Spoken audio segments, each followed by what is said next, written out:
Thank you for checking out Tea and a Buddy on YouTube. Please don't forget to like and subscribe.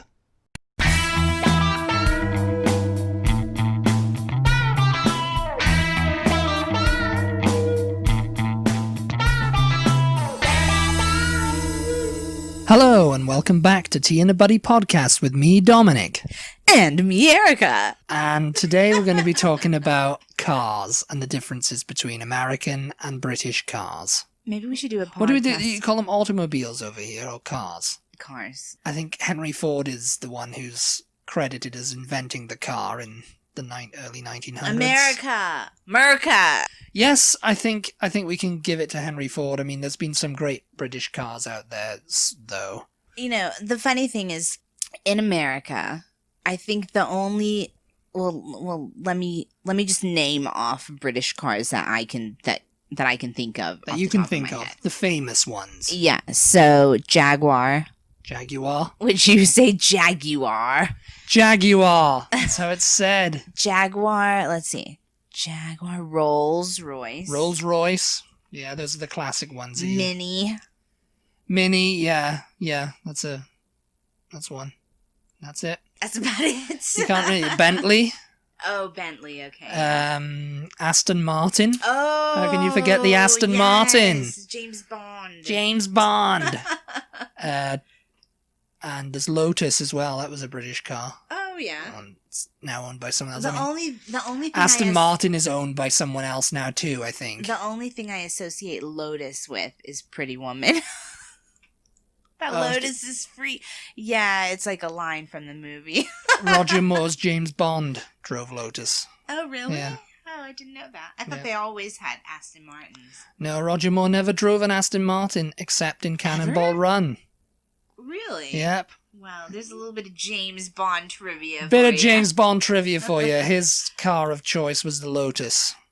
And they did a deal with Lotus, and Aston Martin lost out for a few films, before they returned in with Timothy Dalton in The Living Daylights. Realistically, I didn't even know about Mini until several years ago when they started popping up over here. Yeah, I mean, well, that's the obvious. I mean, Mini is...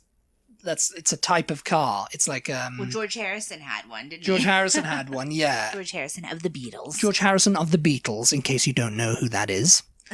Beatles reference for you there. Yeah, he had one. I mean, they were very popular cars in the 50s and 60s. They were very compact, which is a big thing in Britain, getting a compact car for the parking. Yeah. And, small spaces, and you can just run around in them.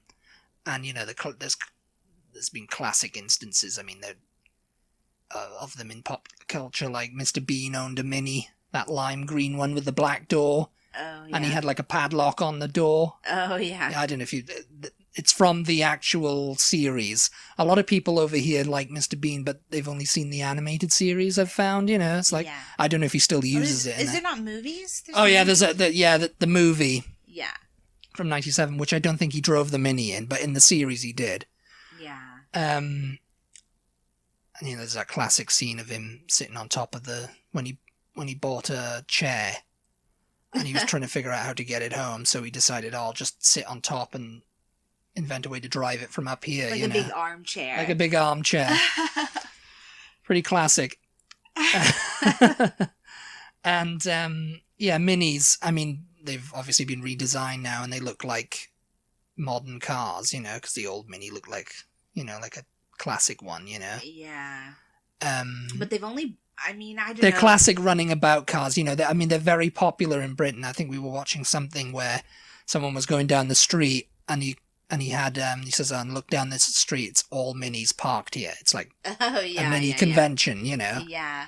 I don't know if we had them, like, in the past at some point, but we've only gotten them again in my lifetime within the last... Yeah, I think it's because BMW own them now. Or something, maybe. Oh, really? Yeah, and they just use the mark, which is what they call the ident, the logo. Yeah, right. The brand, I should say. Another classic one, which is now discontinued. Classic British car is Triumph. They were around in the 60s and 70s for, they were very classic looking little, like, cars. Yeah. And it's just probably best to point out now that the differing terminology that Oh, we have. yeah. You know, because we have like hatchbacks, which I don't think there's like an equivalent of over here, is it? Yeah, I mean, we call them hatchbacks. You actually do call them hatchbacks. Yeah. I didn't know that, you see. I thought it was something else over here. Because, I mean, I know there's like, over in America, they call it cars station wagons and sedans. Whereas a saloon is a sedan in Britain. You know, a saloon car. Okay, yeah. And an estate car is a station wagon. You know, that kind of design of car. Yeah. And then what we call an SUV is a people carrier? Or is that No, is that what we that's call a minivan? A minivan, yeah, because minivans are something different. Okay, in what do Britain. you call... I think it's an SUV. I think it's a 4x4. Oh, a 4x4. Yeah. I think we've talked about this in a previous podcast. But... Yeah, because I had a mate who lived in Scotland whose dad owned a 4x4. Yeah. So, oh, yeah, and, you know, he thought he was really cool because his dad owned a 4x4. You know, it was a Jeep, I think it was. Oh, yeah. I think it was a Jeep, or it might have been a Land Rover. I can't remember. Well, there we go. That was another, you have on the list, another British car is the Rover. Rover, yeah. And I didn't think about that, but obviously we have Land Rovers over here. The first car that I ever... Well, I've never bought a car, but that my parents owned was an Austin Maestro that I remember in my lifetime. Okay. Which is what? Oh, wait a minute. Was it an Austin Maestro or an Austin Metro? I think it was a Metro, actually. Which is kind of like was designed to replace the Mini.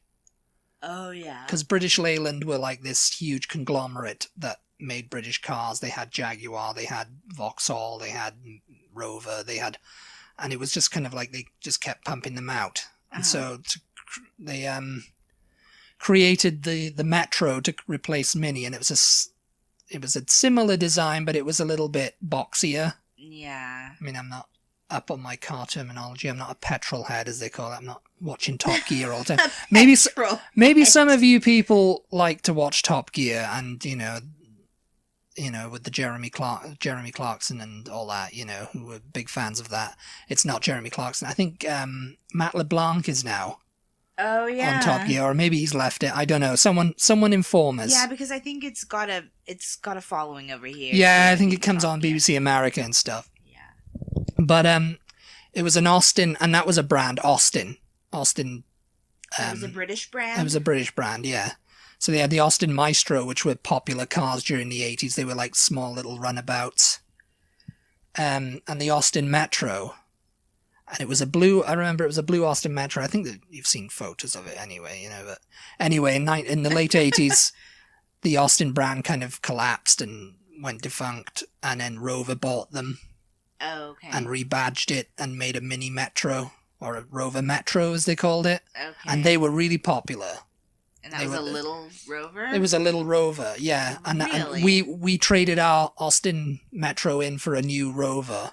I can see it to this day, the guy going off and saying, okay, drove off, and my mother goes, that's goodbye to our car, you know, it's going off now to be scrapped. Yeah. And then he drove back with the Rover Metro. It was this white Rover Metro. And I remember being like, oh, this is really cool. You know, it was the same sort of design, but it was a little bit more rounded, and, you know, it looked up to date. This was about 1990. That's so funny. I don't think we have any. We only have like the Land Rover, Yeah, Rover was a huge company in Britain. Oh, Range Rover. Range Rover, yeah, they're all I think owned by Ford now. I think they just put them out as Oh, really? Rovers, you know. Yeah. Range Rover, Land Rover, I think they're all owned by Ford or someone else. They're just kind of like brands because they're so well known in other countries. They'll just sell them over here as that brand instead of rebadging them Ford or whatever. Yeah. But yeah, I remember seeing them, and they were really popular cars, you know, like for like... They're very expensive over here, Range Rovers. Oh yeah, Range Rovers are expensive now, you know, they've become one of those, and Land Rover are as well, I guess. Yeah. Because Land Rover is the same thing, that was what the army used, you know. Oh, yeah. You know, that was like your equivalent of a Jeep. Yeah. So, you know, they decided to use those cars and, you know, make them commercially available. Yeah. But yeah, as I was saying, it was just, I remember seeing it, and then I think the Metropolitan Police bought a load of like Rover Metros, and they were like running really? about, because I remember seeing a lot of them with like, the light on top and everything like that. Yeah. And I thought, those are awful in a high speed chase, and I think they featured in The Bill, which was a popular police show at the time, and they were just running about cars. You couldn't arrest someone and put them in the back. They were like 2-door cars. Yeah. Yeah, but, that's really weird. Yeah, I mean, you'll have to look up photos of them and stuff if you're unfamiliar with what they look like.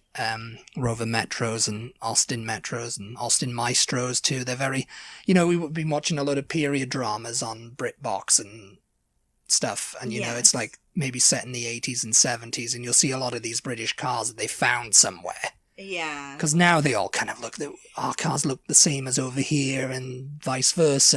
They're all kind of the same drab kind of looking cookie cutter cars, really, But yeah, as you were going to say. No, I was just going to say, well, you have one more on the list, but I think you mentioned it already, the Vauxhall. Yeah, Vauxhall. Yeah, that's a brand we don't know. Yeah, Vauxhall Astra, Vauxhall Cavalier. These are all brands I remember when I was a kid. Vauxhall Viva. They're all kind of like compact cars. I mean, compact cars are really big in Britain because, But I was really surprised. And I don't know what I thought. I don't think I had any kind of... I didn't have any idea of what kind of cars I was going to see. I didn't even think about it, when I went to Britain for the first time. But I was really surprised at how many, like, other European cars that you guys had. Oh, we have a lot. Yeah, we have French and Italian. I mean, because obviously you saw like Volkswagen and Volvo German, and things that we also have over here. But then you had a lot of. Well, go ahead and name some of them. Renault, like Citroen, isn't that Peugeot. one? That's a French car. Renault, Peugeot, and Citroen are French cars. Yeah. And they're very popular cars because they make them. They're everywhere. Yeah, they're everywhere. They're small. They make small little like runabout cars for everyone's hatchbacks. Yeah. Compact cars. So they've always remained very popular in Britain. But they are Peugeot 206 and all that. They're brands of cars that you never hear about in America. Because there's no market for them over here. We have mostly American. Yeah, what are some of the American cars? Okay, some of the American ones. The classic ones are still going. I was really surprised actually when I came over here, and I'd heard like stuff about Cadillac, for instance, right. And Chevy, and Dodge. Yeah. Yeah. I mean, Dodge are actually I think they used to make trucks in Britain, like lorries and stuff. Some of the companies have merged.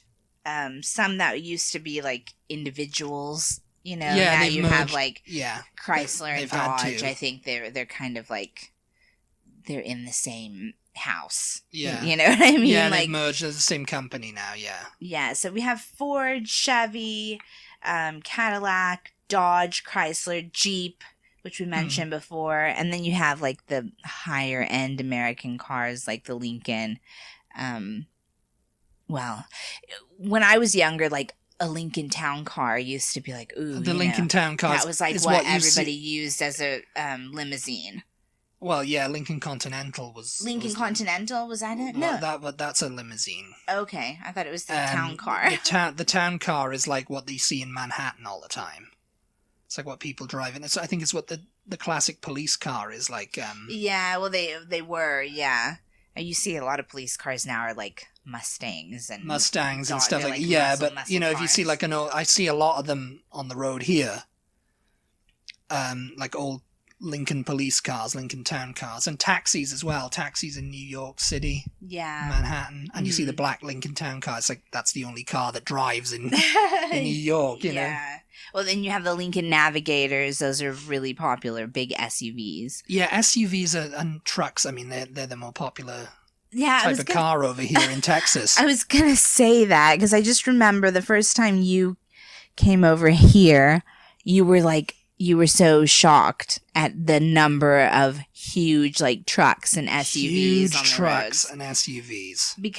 And Yeah. They're like, fit 2 people into the one front seat. And then in Texas, particularly, you have a lot of the times people putting extra big tires on their cars, so they appear to be even bigger, like some kind of monster truck or something. Oh yeah, we seen one parked at the grocery store the other day, didn't we?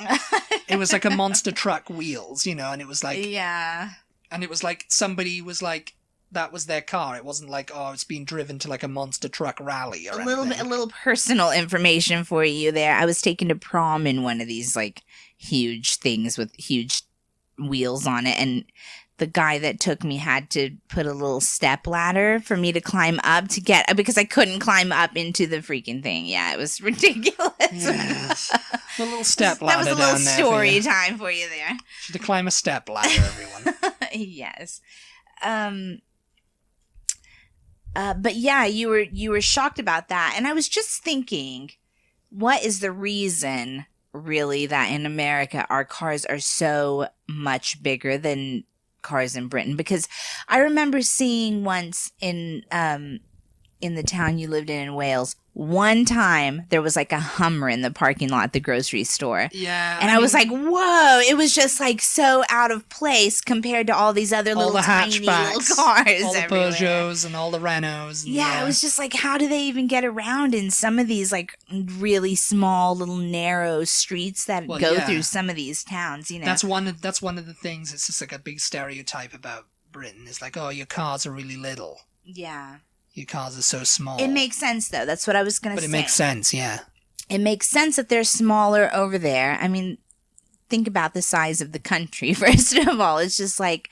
And then also people don't drive as much. There's not as much of a driving culture as there is over here. We make big cars, not because... And it can seem like it because status is definitely a thing over here. But it is in Britain, too. Oh yeah, I mean, people like to have their like, got me, like if someone had like an Aston Martin, then right, it's like a thing, But that's the or first. A Bentley or a Rolls Royce. That's the first thing you think of, though. You think, oh well, Americans want to have their big cars because bigger is better, or whatever, and maybe that's part of the reason, but. I think that we have bigger cars over here just because the distances that most Americans travel is much, much farther than anywhere in Britain or most of Europe or whatever, or just on a normal daily basis. So, I can't imagine. There's much more wear and tear on cars. Well, you've got to have the space. If you've got a family, you've got to have the space for a family to comfortably travel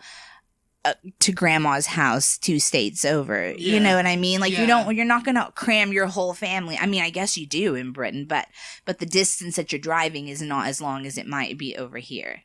I guess if you're going to go on a trip to grandma's house and, you live in... Trip to grandma's house means you stay in the night. You live in Plymouth and that's just the town over. You live in Plymouth and grandma lives in, wherever... Birmingham or something, Yeah, that's a long drive to people. Yeah, you're not gonna like cram your. I mean, I guess you will, but over here, you want to have space. Like the kids are kicking you in the back when you're trying to drive and everything. It's just like spread everybody out so that brother and sister aren't like fighting while you're driving, or and you have room for the suitcases in the back or. Whatever. I really think that that's why our cars and everything are just bigger over here, because people spend a lot more time in them and they want to have room and feel more comfortable while they're traveling. I mean, you do get people who love their cars and they want to drive around in them and they're like, yeah, my car, But really, in Britain, a car is just to get you from A to B, Yeah. It's not to live in, it's not like, I mean, this is my primary mode of transport, and over here, people they don't like to get out of their cars. Well, you don't want to live in your car over here, but sometimes there's not much of an alternative if you work an hour away from where you live. You're gonna be spending a lot of time if you're traveling in rush hour or whatever. It's like you just are spending a lot of time in your car, whether you want to or not. Yeah. And it's kind of contributed to the fact that people just like rely on their cars a lot over here, you know, like they're the be all and end all of, you know, because if someone in Britain, their car broke down or whatever outside their house, they'd just be like, oh, well, I have to get the bus, or, you know, I'll get it fixed sometime, you know, whatever, you know, but over here it's a freak out situation. Yeah. It's like, because they cannot get anywhere. I need my car, I need to go. Yeah. You know, it's just like, it's what's contributed to them that just like, you know, just drive through, grab my coffee or whatever, you know, drive through here, drive through that. I want to get the closest parking spot to the grocery store so I don't have to walk that far to get in, even though if it isn't, and it's not raining, you know. So since you mentioned that, let's now talk about how the interior of cars differ in Britain and America, because you were really surprised to see all the cup holders inside our cars. The cup holders, the cup holders. Yeah, that's something that was new to me, you know. I mean, you can get cup holders in Britain. And I can't believe that you don't have... I mean, I was only in a car, I think maybe a couple times in Britain when I went over there. You were walking. We were either walking or on the bus or on the train or whatever. So I didn't really... Mostly on the train. So I wasn't really in a car that often. But I didn't even notice, I guess, because I was in the back seat. It didn't even occur to me that there were not cup holders in there. I would find that so weird if I was driving, I think, over there, and for there not to be cup holders, because I'm just so used to it. Like, you know, oh, I want to stop and get a drink. If this is like a long drive, I want to get it. Yeah. I want to have, you know, a drink. And it's like, where do you put it? I mean, what is in place of the cup holders? I mean, it's just a console. It's just a console. It's just like, you know, like where you put, you know, it's just like a little place where you put your pens and your crap, whatever, your gum or whatever you're gonna have, you know. Because I mean, driving in Britain, unless you're driving from one end to the other, it's not a very long drive. Well, and the laws are much stricter in Britain. The driving laws are very strict in Britain. About doing things while you're driving. Some of the things I've seen over here, practically all of them, you wouldn't get away with in Britain. I mean, we're not naming any names here, but yeah. Eating while you're driving. Yeah.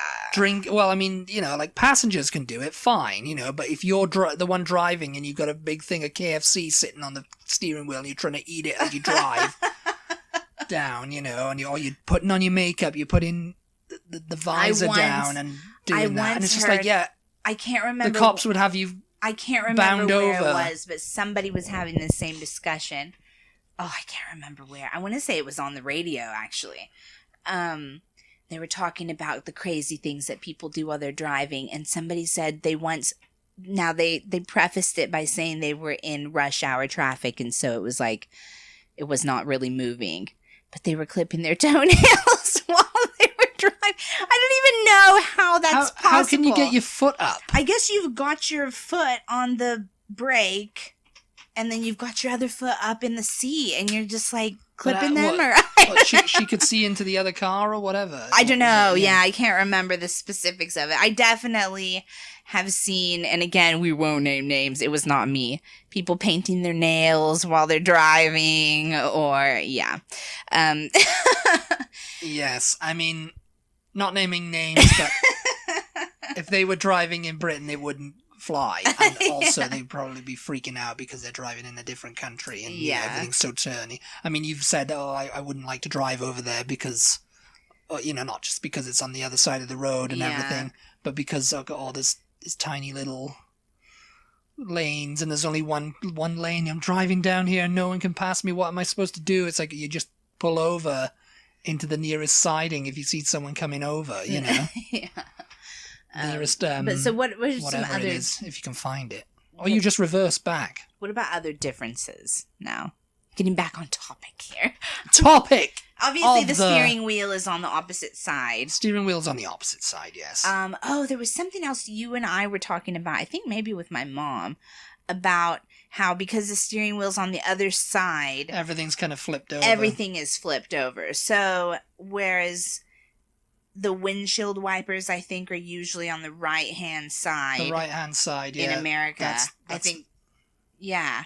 That's I can't remember who who told us that, but or maybe it was someone on YouTube we were watching driving in Britain. I can't remember. Maybe it was. They were like, every time I go to hit the turn signal, I turn on the windshield wiper, yeah, because they're like they're switched. They're switched, yeah.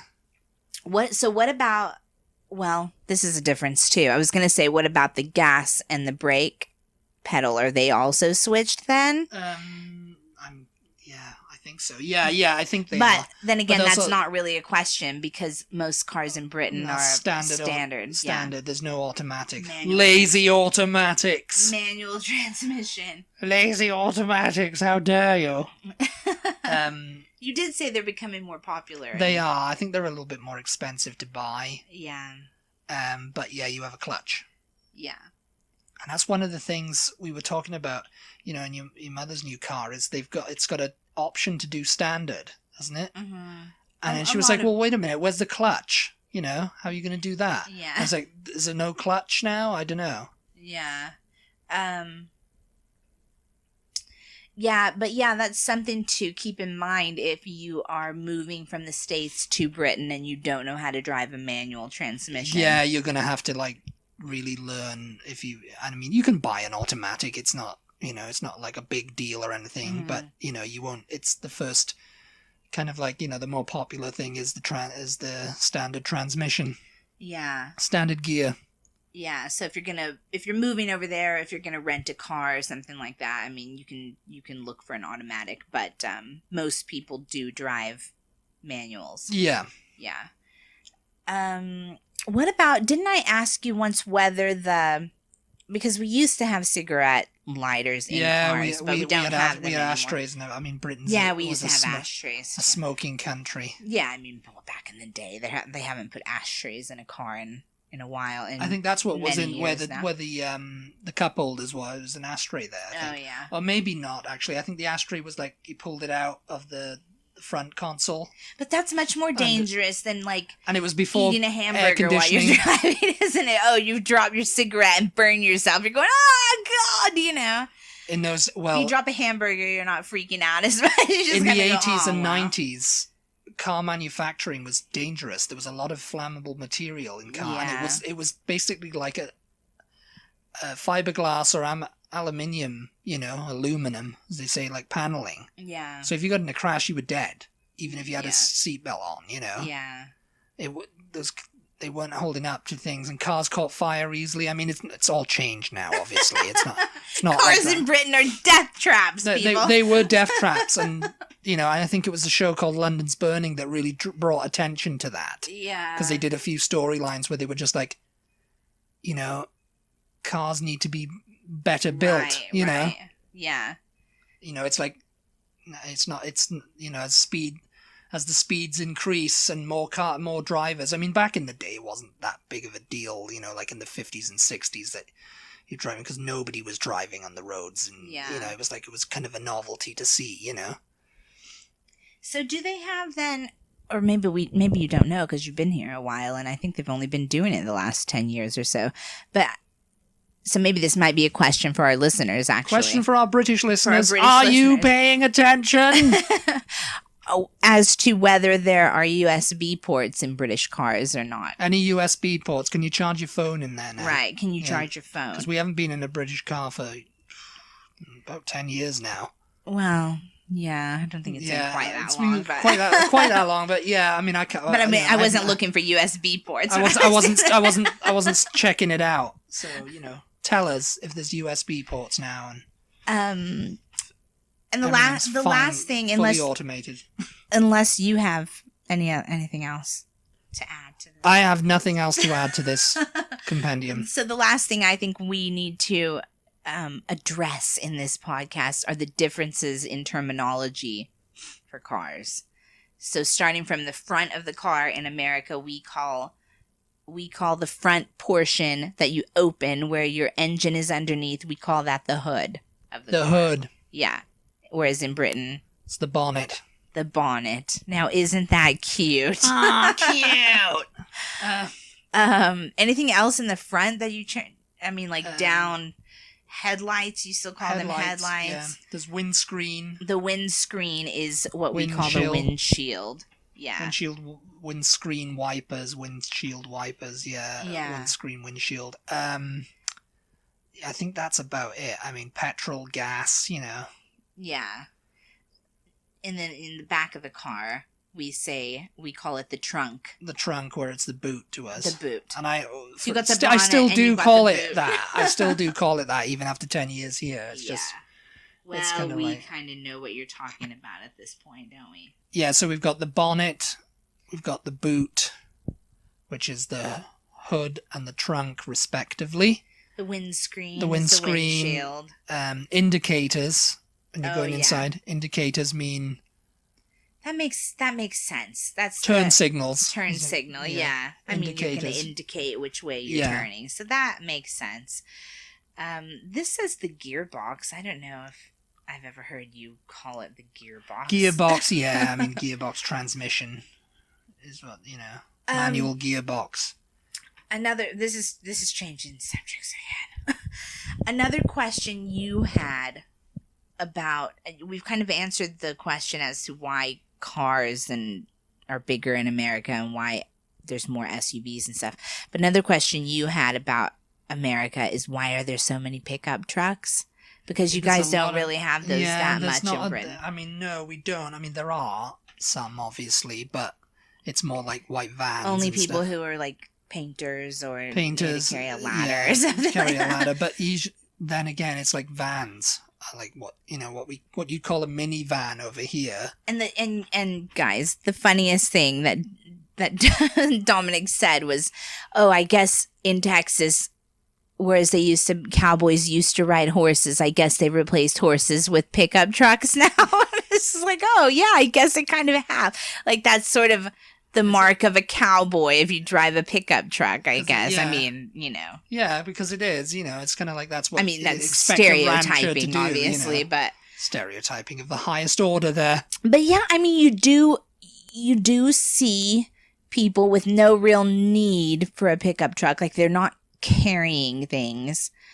They just want a truck. And I don't know why.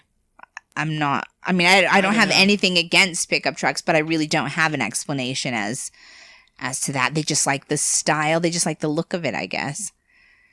Yeah, I guess so. I mean, obviously it serves... it serves a purpose, but I'm just kind of like, you don't... If you don't have a construction business or lawn mowing service or something like that, what is the real need for one? Yeah. I've never really been too much of a fan. Just on the off chance that I might buy something big and I have to put it in a, haul it in a truck. Yeah. Yeah, or help. Maybe they help people move a lot. I mean, trucks definitely come in handy sometimes. Yeah. It's just like, I just want my truck. It just seems like that. Yeah. I've never been a super fan of them though, because they turn over more easily. It's like statistically, statistically they flip over more easily even than SUVs because the weight is not distributed evenly. They have a lot less. There's a lot less weight on the back two tires than there are on the front, obviously. Yeah, well, I mean, obviously. So it's like if you... weight distribution. Yeah. So I've always been a little bit kind of wary of them only for that reason, but it just hadn't ever really occurred to me until you brought it up, just how many trucks there are. And it may just be that we're in Texas, and it may just be that, the truck is the new horse. Yeah. Got my Chevy Silverado or whatever it is. If you I don't know if a guys... Silverado is a truck. Is it? Yeah. Oh, it is? Mm-hmm. Silverado's a truck? So if you guys listening are in other states and you don't have a lot of trucks, let us know, because I'm curious now. Like, is it just a Texas thing that there's a lot of pickup trucks on the roads here? It's probably way up all in the Midwest. Yeah. All up in Middle America, really. Yeah. I don't think you'd see it. Obviously, wouldn't see them in New York City. I think they use trucks for pulling things. I think a truck is better to pull things. So, like, if you have trailers that you pull and stuff, I think it's better to... It's not as much strain on a truck as it is on like an SUV or definitely on a car. So maybe that's a reason. Maybe people who own trucks need to pull things. Yeah. I don't know, but that's definitely something I had never thought about as far as automobiles were concerned. Automobiles. Anyway, I think we've card all this out. Now. I think this topic We're all card out. I think this topic has been about thoroughly cars. discussed. We did put on Instagram. When is this going to go out? This is going to go out tomorrow. So we put on Instagram yesterday a question, or not a question, but we just kind of put it out there that we're looking for topics. We need topics, people. Yeah, I mean, we have a lot of topics in mind, but as we mentioned in you can never have enough topics. Yeah. I mean, we want to talk about the things that you want to Yeah, let's know talk about what you want to talk about. Yeah. So, tweet us or Instagram us, DM us or whatever, Facebook us, your topic suggestions, requests, anything that you want us to talk about. And really, I mean, we talk about anything on this podcast. We talk about anything, really. Yes, we yes, try to put a little angle on it from like British and American, like British and American perspectives. Yes. But we can and we do talk about anything. So nothing is really off topic. Off topic, yeah. No, nothing really. Or off the table. So you I guess can is what I was gonna say. tell us everything. Yeah. And also, we'd like to say we've got a Patreon page now. We do, and we got our very first And we got patron. our very first patron. And we're so appreciative to Navdeep. Hello, Navdeep. For being big shout out to Navdeep. Yeah. We really, really appreciate it. He'll be going on our wall of fame on the website. On the website. Yeah, I'm going to try to get that created, and that'll just be like a permanent kind of thank you. That'll be up to anyone who wishes to support us. And of course, you guys never have to support us financially. You can. No, you don't. You can just share, like, yeah. Subscribe, and keep on listening to us. Yep. We'll thank you for it. We thank you very much. Bye. Goodbye.